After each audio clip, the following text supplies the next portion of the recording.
한국경제TV 생생한 실전 투자 정보 와우퀴. 월 5,000원 커피값으로 투자 정보가 내 손 안에 배달됩니다. 와우킥 N에서 만나요. 네, 시장에 떠오르는 다양한 변수들 점검해 보도록 하겠습니다. 매크로인사이트 윤여삼 메리츠증권 투자전략팀장 모셨습니다. 팀장님 안녕하세요. 반갑습니다. 네, 안녕하세요. 네, 어젯밤에 11월 ADP 민간 고용이 발표가 됐습니다. 고용 지표를 분석해보고 FOMC에서 어떤 결정이 나올지를 우리가 이야기를 해봐야 될 것 같은데 팀장님께서는 지난달 초에 또 출연해 주시지 않았습니까? 네. 출연해 주셨을 때 12월 FOMC에서 금리 인하가 필요하다라고 언급을 해주셨지만 한 달 사이에 굉장히 많은 시나리오가 나왔습니다. 동결 네. 가능성이 높아졌다가 다시금 인하 가능성이 높아지면서 이제는 금리 인하가 기정사실화되어 있는데 네. 일단 고용 어떻게 보셨습니까? 일단 제가 필요하다라고 했던 네. 이유가 미국 경제가 아직도 양호하다라고들 해석하시는 분도 많은데 하드 데이터 중심으로는 좀 튼튼하죠. 하지만 그 하드 데이터 안에 하드한 게 고용인데 어제 ADP 3만 명.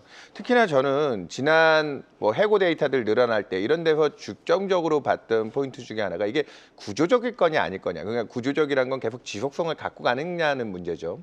최근에 보시면 AI의 효율성 때문에 해고당하고 일자리를 잃는 사람들. 이건 그렇게 부정적으로만 볼 건 아니다. 하지만 제일 지금 해고의 큰 데이터와 중소기업들 중심으로도 사람을 줄이고 있는 본질이 뭐냐? 비용입니다. 사람을 쓰는 비용에 대한 부담도 생겼다는 거죠. 고용지표는 가장 대표적인 관성지표입니다. 관성이 뭐죠? 한번 기조가 잡히면 그쪽으로 끌고 가는 지표라는 거죠. 여러분들이 혹시 이제 방송 시청하시다가 포털 같은데 샴의 법칙 쳐보시면 실업률이 바닥을 치고 한 6개월 평균 수준에서 0.5%만 떠도 왜 경기 침체의 시그널이라고 했겠느냐.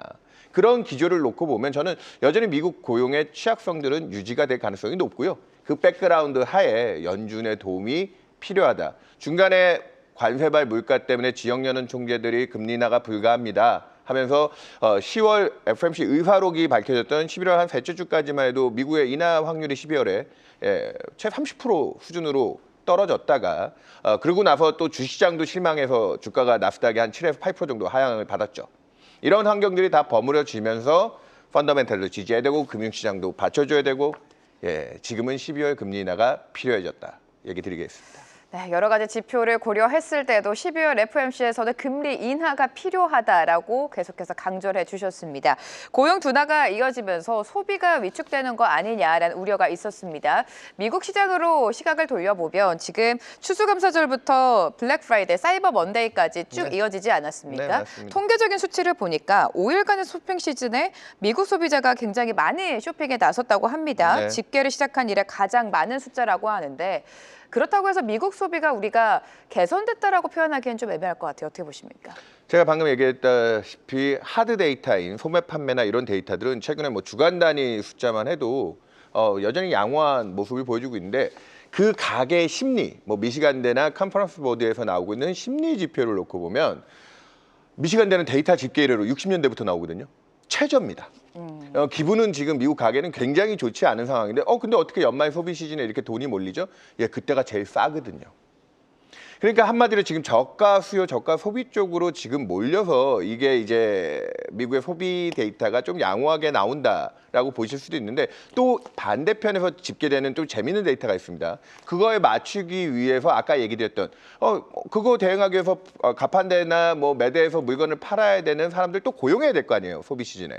그 사람들은 또 최근 10년 내 가장 적은 숫자를 뽑았다라고 하는 뉴스가 있더라고요. 한마디로 지금 미국의 소비는 지난 2년 동안 바이든이 퍼줬던 가계 쪽의 그 재정 정책의 힘으로 버텨가고 있는 건 맞긴 하지만 전체적으로 기분은 다운돼 있고 저가 수요에 몰려가는 환경. 이런 쪽에서 저는 내년에는 미국의 소비의 민낯을 좀 볼 수도 있겠다. 그렇게 미국 경제를 좋게 보고 계시지만 이번 3분기 월마트 실적을 한번 보시죠. 굉장히 호조라고 나왔습니다. 왜 호조일까요? 아니 지금 방금 말했다시피 월마트는 조금 중산층 이하 저소득층들이 가서 소비를 해야 되는 곳인데 그들의 수요는 줄었다고 합니다. 그럼 누가 왔느냐? 거기를 찾지 않던 중산층 이상의 소비자들이 늘어서 3분기 실적이 받쳐줬다. 과연 이게 미국 소비의 긍정적인 신호일 거냐? 미국 소비는 상당히 취약 부분으로 전 조금 들어가고 있다 얘기를 드리겠습니다. 네, 미국의 소비는 둔화 국면에 접어들었다라고 말씀을 해주셨고 지금 연방정부 셧다운으로 인해서 지연됐었던 고용이라든지 물가 지표가 속속들이 발표가 되고 있습니다. 9월에 개인 소비 지출이죠. PC 물가도 발표가 되는데 물가 같은 경우에는 우리가 우려했던 만큼은 그렇게 과도하지 않았다는 평가가 많습니다. 이번에 물가는 어떻게 나올까요? 상당히 딜레이돼서 나오는 거라 네. 영향가가 별로 없을 것 같긴 한데 9월 CPI 자체도 예상보다 하회를 했었거든요. 네. 그러니까 절대 숫자는 기저효과라든지 관세 부담 때문에 전년 대비로 3%. 많은 연준의 매파들이 이 3% 물가에도 금리를 낮추는 게 맞느냐라는 속에도 9월, 10월 인하를 했죠. 그런 관점에서 PC는 이번에 아주 결정적인 데이터는 안 될 것 같고요. 일부 내수 물가로 전이가 되다 보니까 주거비 비중이 CPI보다 낮은 PC가 조금 더 민감도가 있을 수 있을까 하지만 저는 이번에도 역시나 예상에 부합하는 수준에서 그렇게 물가에 대한 걱정을 지금 아주 많이 할 때냐, 관세 쪽에 전이되는 부담은 있지만 전에도 제가 얘기 드렸다시피 이 디맨드가 빠지는 것도 고민해야 되거든요. 미국에 이제 올라온 관세발 제하들을 소비해야 될 소비자들이 절대 물건을 소비하는 양이 줄 수 있기 때문에 그런 측면에서 저는 물가에 대한 우려를 너무 높게 가져가는 건 아니다. 계속 얘기 드리고 있습니다. 네, 이렇게 물가가 우려보다는 안정 추세에 접어든 이유가 유가와 주거비 하락이 기반이 되고 있다. 이런 평가들이 많이 나오고 있습니다.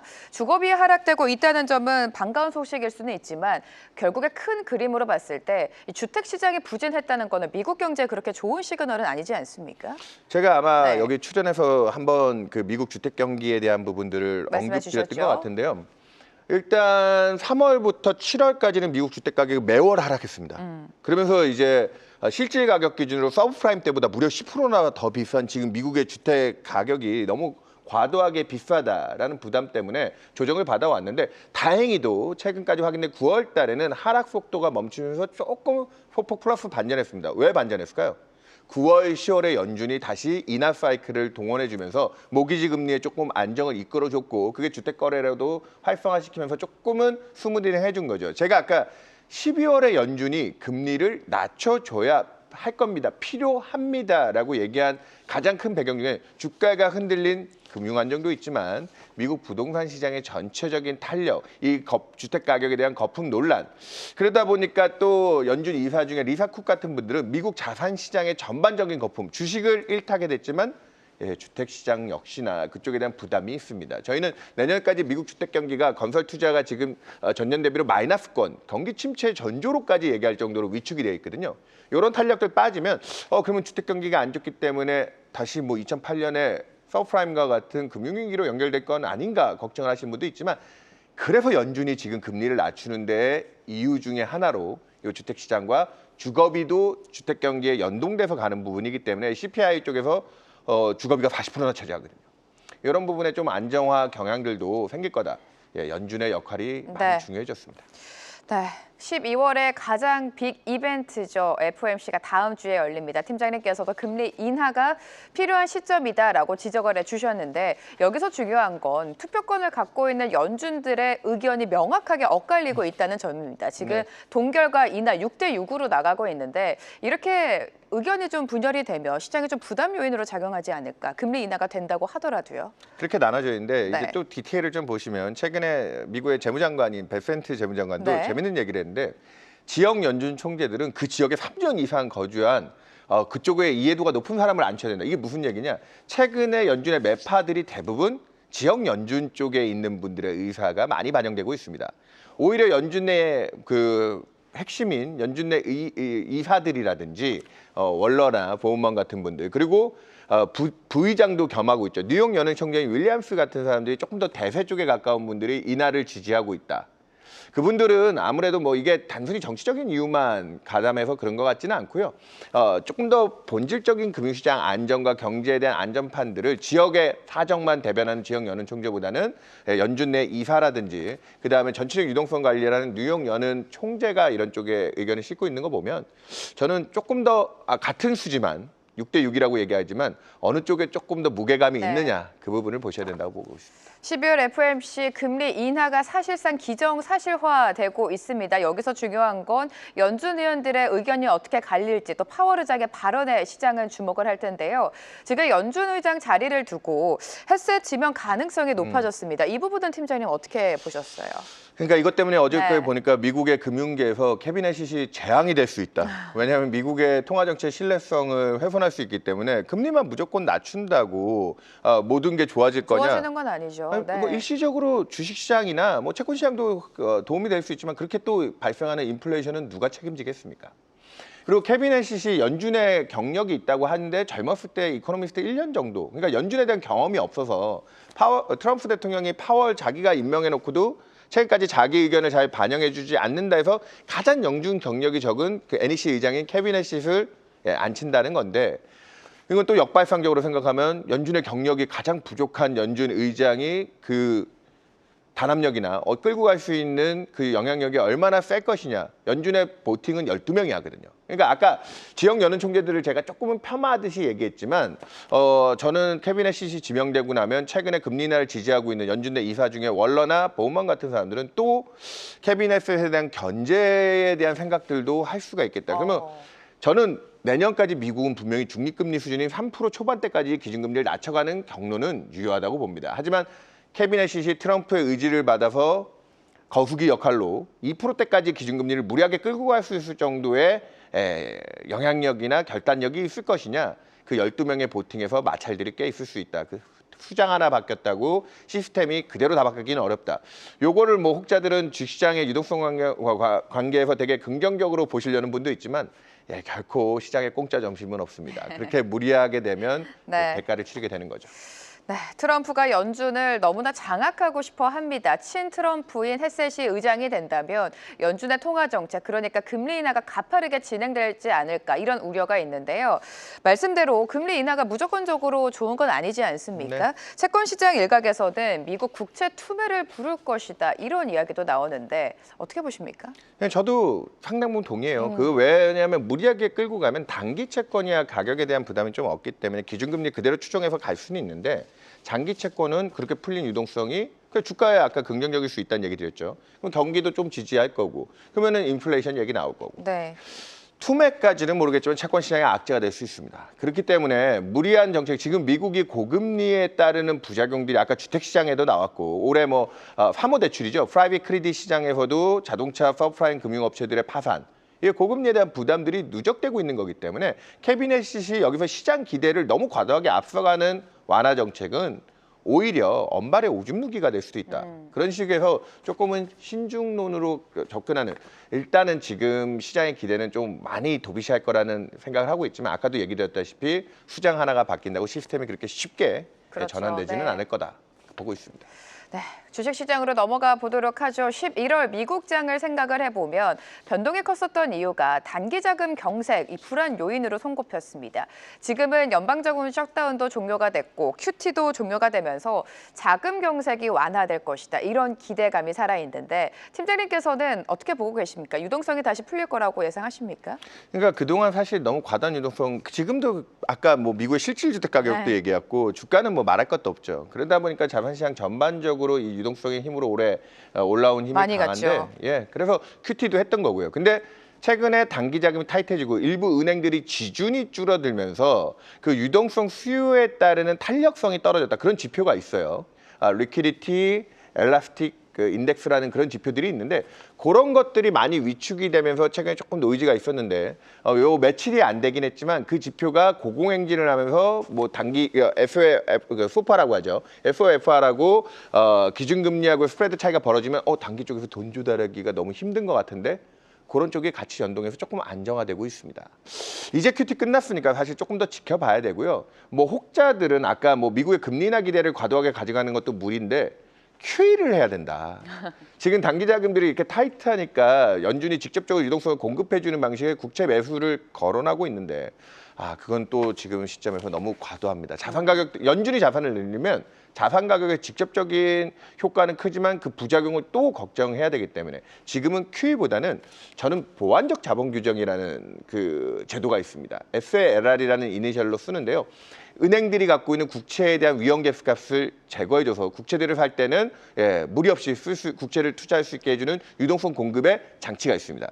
요거를 내년 연초쯤에 활용을 한다고 하면 미국의 지금 유동성 여건 QT 끝나고 QE까지 넘어가지 않더라도 미국의 유동성 사장들을 전환시킬 수 있는 조치들이 있기 때문에 혹시 이쪽 단기자금 쪽에 염려가 많으신 분들은 QE를 해야 된다라는 쪽에 너무 자극적인 기대보다는 SLR과 같은 보완적인 자본 규정들이 어떻게 개선되어 나가는가 이런 것만 좀 잘 관찰하셔도 내년도에 미국이 또 다시 증시가 올라갈 때 어떤 돈의 힘으로 가야 되지 어디에서 돈이 풀려 나오지 그 SLR이라는 단어를 좀 기억해 주시면 좋겠습니다. 네, 이렇게 미국은 금리 인하 사이클에 접어들었고요. 한국은행은 아시는 것처럼 11월에 금통위에서 금리를 동결했습니다. 한국은행의 기조가 지금 바뀌었다라는 판단이 나오고 있는데 금리 인하 기조라는 문구가 가능성이라는 문구라고 바뀐 사실에 시장은 주목을 하고 있고요. 한국은행 금통위는 이제 금리 동결로 쭉 갈 것이다. 금리 인하는 없을 것이다라는 전망이 우세합니다. 팀장님 견해 들어볼게요. 이게 저도 올해 마지막 나름 올해 제가 시장 분석을 좀 잘했다고 저 스스로 자찬한 부분도 있는데 우리 연간 전망을 11월 3일 날 딱 11월 첫 영업일 날 발간했는데 그때만 해도 내년 1분기까지 우리 기준금리가 한 번은 낮춰줄 수 있다 2.25를 내놨는데 제가 그 다음 주 주간 보고서 연간 전망에 잉크가 마르기도 전에 이게 인하가 끝났다라고 의견을 변경했습니다. 그래요? 이유는 지금 뭐 금리 인하의 가장 결정적인 금융 안정 요인이죠. 부동산과 환율. 이 요인들은 지금도 해소가 안 되고 있지만 저희가 주목한 가장 근본적인 부분은 내년도에 우리나라 경기가 올해 1% 내외 성장 대비 2%가 넘는 양호한 쪽으로 개선이 된다는 겁니다. 거기에 최근에 또 환율 효과 때문에 여러분들 요즘에 뭐 그 휘발유 너로 자동차 가지고 가보시면 생각보다 지금 가격도 많이 올라가고 있거든요. 이런 쪽에 생활 물가에 대한 부담. 왜냐? 환율이 또 주는 부담 요인이 분명히 있습니다. 이런 쪽을 생각하면 이건 금융 안정에서 부동산 환율도 중요하지만 성장과 물가라고 하는 펀더멘탈 자체의 개선되는 속도도 빨라지고 있고 이번 3분기도 전분기로 1.2% 성장 굉장히 강한 성장이거든요. 4분기 연으로 환산해 보면 5%에 가까운 성장했었는데 그게 1.3%로 또 상향 조정이 됐습니다. 이런 부분들을 확인하고 나면 일단은 내년까지 우리 경제의 큰 틀의 안전판 그리고 10월 말에 있었던 APEC 정상회담에서 상당 부분 관세 위협에 대한 경기 하방 리스크가 해소된 상황이기 때문에 우리나라의 통화 정책은 이제 기준금리 현 2.5에서 당분간 인하는 좀 힘들다. 최근에 채권 시장이 조금 오버해서 금리가 많이 올라서 인상 기대까지 좀 프라이싱 단계까지 들어오긴 했는데 인상까지도 조금 너무 오버인 것 같고요. 당분간의 통화 정책은 우리나라 휴지기에 들어왔다 보시면 될 것 같습니다. 네, 한국은행 그러니까 우리나라는 금리 인하는 어느 정도 마무리가 되고 동결로 갈 것 같다라고 언급을 해주셨는데 내년 경제 성장률을 하늘이 높이지 않았습니까? 금리 인하가 없음에도 경제 성장률을 달성할 것이라고 보십니까? 어떻게 생각하세요? 한국은행이 최근에 주요 기관들이 내놓은 숫자 중에 가장 보수적입니다. 1.6%에서 1.8로 올렸는데 지금 요즘에 저희 회사도 2% 정도를 제시해놓고 상하방 위험 중에 어디가 더 크냐? 저희는 상방 위험이 좀 더 크다고 보고 있고요. 외국계들 중심으로 해서 내년도 우리나라 성장률 지금 메이저 하우스들은 대부분 2.2% 정도 이상을 지금 콜을 하고 있습니다. 아니 올해야 뭐 민생지원금 풀어서 아까 3분기 성장이 대규모 올라올 때 소비가 좀 많이 좋아졌다 얘기는 하고 있는데 내년은 뭘로 성장하나요? 올해 지금 정부가 가계 쪽을 지원해서 소비를 안전했지만 제가 이 한경 TV에 나와서 올해 하반기 출연할 때마다 강조했던 내용 중에 하나가 국민성장펀드라고 하는 이 생산적 금융 이쪽에서 지금 기업들을 지원할 수 있는 첫 삽은 아직 뜨지도 않았습니다. 코스피 4,000포인트대에서 많이들 걱정하고 계시잖아요. 근데 대규모 지금 기업이 국가가 정부 조달보다도 조금 높은 채권을 첨단 전략 산업기금이라고 하는 기금을 만들어서 그걸로 조달해서 국고채 수준으로 기업들한테 대출을 해주겠다고 하고 있거든요. 5년 동안 무려 50조의 자금을 그렇게 해준다고 합니다. 그 외에도 은행들이 기업 여신 협조해주고 내년은 투자의 해입니다. 그렇기 때문에 최근에 뭐 설비 투자들은 전반적으로 조금 바닥치고 기업들의 투자 환경은 올라오는데 건설 투자조차도 일부 FOC 같은 사업들이 내년도에 뭐 데이터 센터다 이런 인프라 투자들 늘기 시작하면 내년도 성장률 저희는 하방 쪽보다는 상방 쪽으로 열려 있는 가능성이 조금 더 높다. 그렇기 때문에 한은의 통화 정책에 대한 기대도 같이 낮춰가는 게 맞다. 인하를 좀 더 하는 게 아니지 않겠냐. 좀 더 여기서 또 오버하시는 분들은 인상도 할 수 있는 환경 아니겠습니까? 올해 우리가 1% 성장했잖아요. 그러니까 내년에 2%대 성장해도 두 해 합치면 우리의 평균 성장, 잠재 성장률을 그렇게 뛰어넘을 정도는 아니기 때문에 아직 뭐 인상을 또 걱정할 정도의 단계는 아닐 거니까요. 그 정도로 우리나라 통화 정책은 휴지기 대신 정부가 돈을 써서 우리의 성장 동력을 조금 더 마련해가는 그런 쪽에서 기대를 가지고 하자 얘기 드리겠습니다. 자, 달러 가치도 전망을 해보도록 하죠. 앞으로 달러 가치 어떻게 예상하시는지 궁금하고 달러를 기반으로 앞으로의 자산 흐름들은 어떻게 흘러갈까요? 일단 저는 내년에 달러가 그렇게 많이 약해지지는 않을 것 같습니다. 네. 왜냐하면 최근에 미국채 2년짜리 금리를 보시면 대략 3.4% 5% 사이 정도.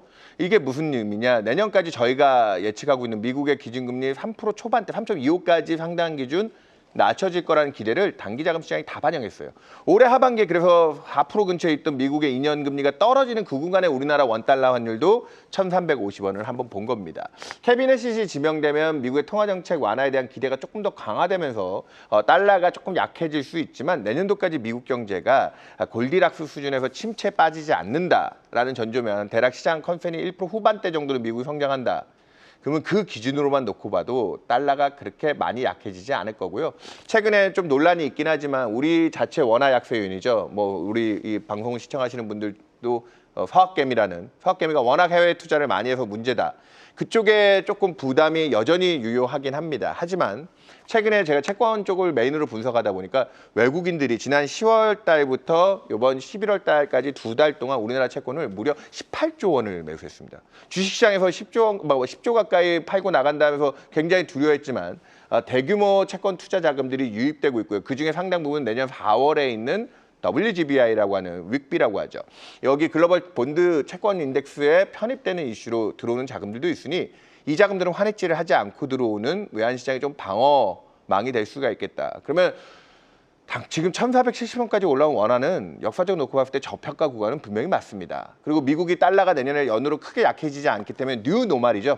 1,400원대 타이틀은 쉽게 떨어지진 않겠지만 내년 1분기, 2분기 거치면서 미국의 금리 인하가 현실화되는 부분과 우리나라 글로벌 채권 지수 편입 그리고 또 주가 지수도 MSCI 선진국 지수 편입을 위해서 굉장히 노력을 한다고 하는데 그런 것들이 환율 쪽에서 조금 금융시장에 주는 도움이 있을 것이다. 저희는 1,400원 초반까지는 안정화되고 1,400원을 깰 수 있는 트라이할 수 있는 룸도 만들어갈 것이다. 그러니까 무조건 환율이 오를 것이다 라는 기대만으로 해외 투자를 나가야지.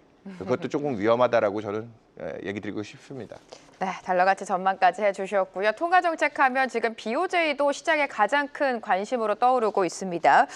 미국 연준은 금리 인하 사이클에 돌입을 했고 지금 BOJ가 금리를 인상할 수도 있다라는 가능성이 대두가 되면서 시장이 무서워했던 엔캐리 트레이드 청산 이 우려가 다시금 커지고 있습니다. 어떻게 보세요? 제가 가장 싫어하는 단어가 뭔지 아세요? 엔캐리 트레이드. 저는 매크로를 보는 사람 입장에서 엔캐리 있습니다. 분명히 있죠. 있고 네. 그 부분이 최근에는 심지어는 엔화로 차입해가지고 터키 리라와 거기가 고금리거든요. 그런 쪽에 트레이딩한 자금들이 늘었다. 그런 부분도 확인이 됩니다. 하지만 작년 7월 달은 일본의 통화 정책이 너무 물가 때문에 급진적으로 전환했을 때 샥이 있었지만 이번에는 그 다카이치 총리 취임 전까지 올해 원래 3분기에 인상한다, 4분기에 인상한다. BOJ는 계속 금리 인상에 대한 시그널링이 있었거든요. 그 부분들이 좀 지연되다가 이번에 인상을 하게 된 배경이 대규모 20조 엔이 넘는 추경. 정부가 다시 재정을 쓰겠다는 거죠, 일본이. 그렇기 때문에 최근에 금리 인상 콜이 나오고도 엔화 강세가 제한적인 겁니다. 엔캐리 트레이드가 본격화된다고 하면 첫 번째 조건은 엔화가 강세가 지금보다는 훨씬 세야 돼요. 그리고 저는 그것도 그 힘만으로 글로벌 머니무브가 아주 크리티컬하게 움직이지는 않는다 보는데 정부가 돈을 써서 경기를 안정화시키지만 그렇게 돈이 풀려 나오면 인플레이션을 자극할 수 있으니 중앙은행이 금리를 올리겠다. 저는 이상적인 조합이라고 봅니다. 이 환경에 N이 지금보다 조금 더 정부가 돈 쓰는 힘에 따라서 약세 기조를 160엔 내외 정도까지 간다면 오히려 지금 일본은 올해 우리 코스피만큼은 아니겠지만 정부가 쓰는 돈의 힘으로 니케이가 올해 연으로 한 20%대 후반 상승이더라고요. 미국 증시보다 또 아웃퍼폼했어요.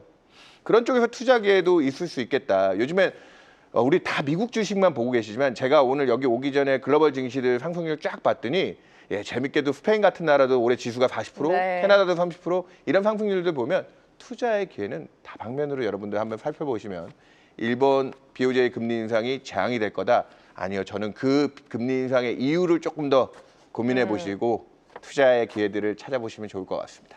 네, 오늘도 매크로 이슈들 이렇게 하나씩 점검을 해주셨습니다. 윤여사 메리츠증권 투자전략팀장과 함께했습니다. 고맙습니다. 네, 감사합니다.